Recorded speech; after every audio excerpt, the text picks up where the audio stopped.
Jay Gabler, Duluth News Tribune arts and entertainment reporter, back with another special episode of the DNT Minute, featuring my column, Front Row Seat. This week, Book Month on Front Row Seat continues as I write about a new book all about Bob Dylan, Duluth's own Bob Dylan's one great Minnesota recording session. It was way back in 1974, but it is worth learning about, even writing an entire book about, because it produced what most critics now believe is the greatest album of Bob Dylan's career. On Friday, December 27th, 1974, two men from Hibbing met for the first time.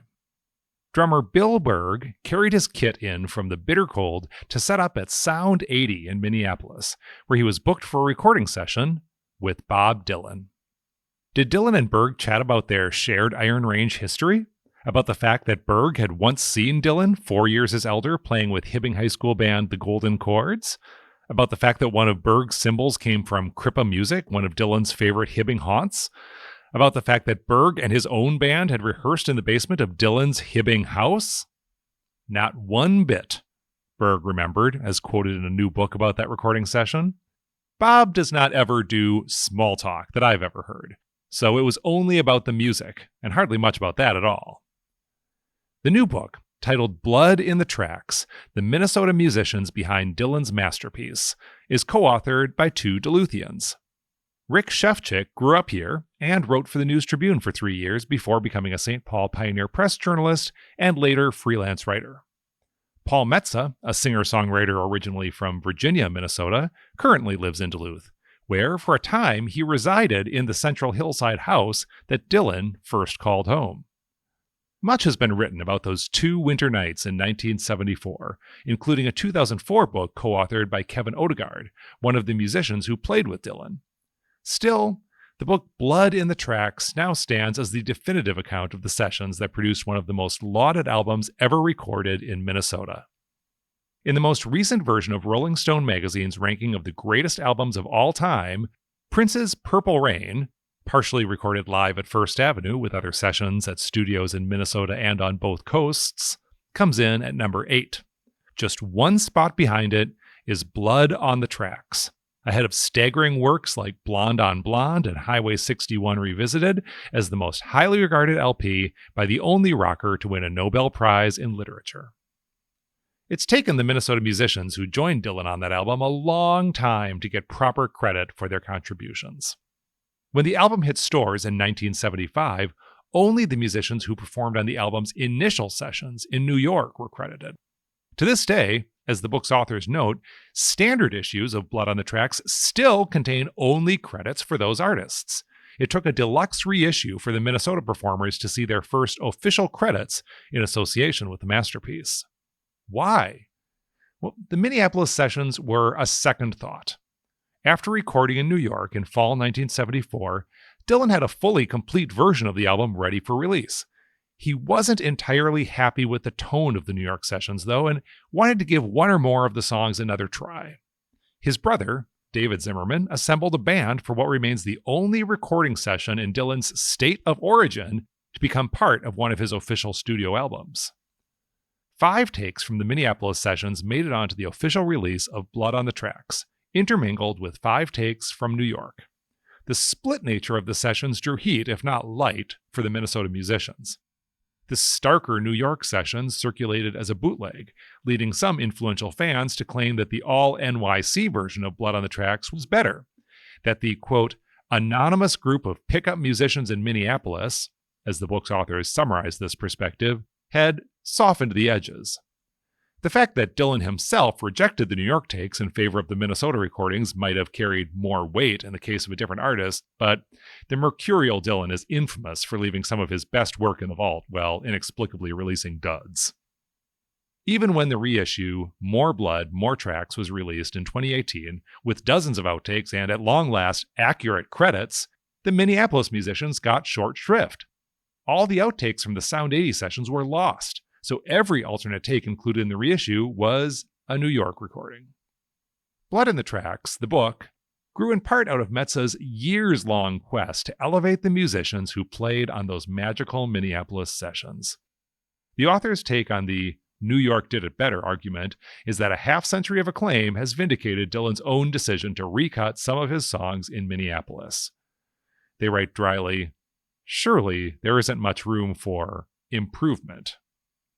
Readers who only want to know about what happened in the studio can skip to chapters 5 and 6, which detail the cozy confabs at what was then Minnesota's latest and greatest recording studio. Sound 80 founder Herb Pilhofer says in the book, "The name was picked without realizing how quickly the 80s would come up." Metza and Shevchik are at pains to bust two myths about the sessions. Myths that may be particularly prevalent outside of Minnesota, where music fans are less likely to recognize the names of Dylan's local collaborators. First, the authors point out that the musicians were hardly anonymous hacks. All were deeply respected musicians who knew each other and have many other accomplishments under their belts. Those accomplishments are the subject of chapters tracing the musicians' backgrounds and their post-1974 pursuits. Bassist Billy Peterson, for example, is an accomplished member of a famed musical family known for its close association with Prince. Brother Paul's band was the first to record Nothing Compares to You. In the decades following the Dylan sessions, guitarist Kevin Odegaard became head of the National Academy of Songwriters.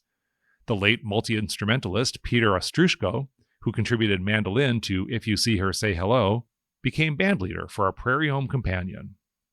The other myth the authors set out to bust is the idea that Dylan turned to Minnesota musicians out of boredom or desperation. He was notably impatient during the New York sessions, barely communicating with the pros he shared the studio with, and dismissing them from the sessions like swatted bugs, engineer Glenn Berger remembered. In Minneapolis, by contrast, Dylan got in the groove and enjoyed a warm, creative exchange with the band his brother brought together. He arrived at the studio with his son, Jacob, the future Wallflowers star who had just turned 5 years old. At one point, Odegaard ran across the street to Skoll Liquors to buy milk for the boy. It's no surprise the Minneapolis sessions sounded warmer, with Dylan more engaged than the New York sessions. While recordings from the two cities blended together nicely on the album, it's the Minneapolis recordings that became the record's tone-setting tentpoles. Idiot Wind, the first song recorded at Sound 80, has a tortured lyric that gains humanity from the band's sympathetic sound without losing any of its bite. If You See Her, Say Hello opens up to become a symphonic paean. It's the album's opener, though, the strange and haunting Tangled Up in Blue, that became the record's signature song and one of Dylan's most beloved recordings. Odegaard, as quoted in the book about recording that particular song, said, "There was a great silence that came over the room, and it lasted a while because you couldn't say anything after that. The thoughts that were rolling through my head had to do with, gee, if I ever have kids or grandkids, this is the moment I'm going to tell them about my music career." It was Dylan's fellow Iron Ranger, Berg, who had the most unexpected journey following the Blood sessions. Trained as an illustrator, Berg pursued his dream of working at Disney and ultimately became a key animator during the studio's renaissance in the late 1980s and early 90s. He and his wife, a fellow animator, headed up the team that brought Ariel to life in The Little Mermaid. Despite that remarkable film career, it's Blood on the Tracks that Berg's best known for. I think we gave Bob's music a little bit of grit and power that was not happening in New York, Berg said, as quoted in the book. It was Berg who drew the image that adorns the book's cover, since no photos were taken during the Minneapolis sessions. The song Funky Town, recorded 5 years later at Sound 80, is about leaving Minneapolis to find a town that's right for me. For Dylan, if only for one crucial album, that meant making a reverse journey and coming home to Minnesota. That's this week's column. I'll be back next week with, yes, another column about a book, but you're going to want to read or listen to this one because it's a fascinating topic. This is a new book for kids all about how Paul Bunyan and Babe the Blue Ox were created by the lumber industry to, some say, glamorize, sugarcoat, and all around sanitize what the lumber industry was doing to the landscape of Minnesota and the entire United States in the late 19th century and early 20th centuries. That's next week. Until then, I'm Jay Gabler, Duluth News Tribune.